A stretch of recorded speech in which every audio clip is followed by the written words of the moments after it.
راس deal کی معروف کاروباری، سیاسی اور سماجی شخصیت نعمان طارق نے پاکستانی کمیونٹی اور کشمیری کمیونٹی کے اعزاز میں افطار ڈنر کا اہتمام کیا، جس کے مہمان خصوصی ڈپٹی میئر راس ڈیل کونسل عاصم رشید تھے۔ اس حوالے سے راجہ واجد کی یہ رپورٹ دیکھتے ہیں۔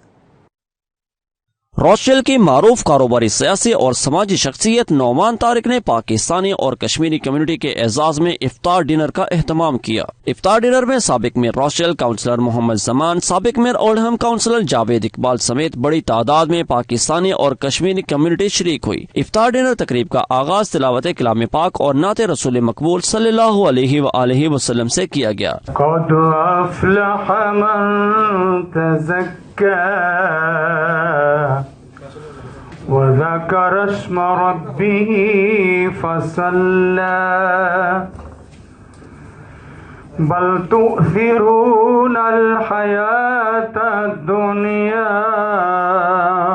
دربار مصطفیٰ میں میرا سلام کہنا، محمد جو رو کر دعا مانگتے ہیں، خدا سے خدا جانے کیا مانگتے ہیں۔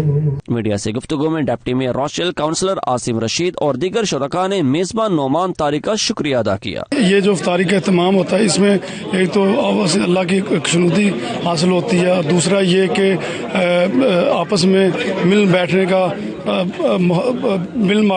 کا موقع ملتا ہے، تو ہمیں آپس کے جو اختلافات ہیں ان کو بھول کے تو آگے چلنا چاہیے، تاکہ ایک دوسرے کے ساتھ ہم محبت اور دل خوشنوئی سے اس کو آگے لے کر چلیں۔ رمضان کے مقدس مہینے میں ہمیں اپنی کمیونٹی کے ساتھ مل بیٹھ کے سارے کام کرنا چاہیے۔ ہم دیار غیر میں ہیں، اس لیے ہمیں چاہیے کہ سارے لوگوں کو ساتھ لے کے چلیں اور رمضان کی برکتیں سمیٹیں۔ رمضان المبارک کی برکت مہینے میں ایک دوسرے سے مل کر بیٹھنا، کھانا، ایک دوسرے کے ساتھ کھانا، شیئر کرنا، باتیں کرنا، اور بڑی رحمت اور برکتوں کا مہینہ ہے، اس لیے ہمیں کوشش کرنی چاہیے کہ ہم ہمیشہ ایک دوسرے کے ساتھ مل کر بیٹھیں۔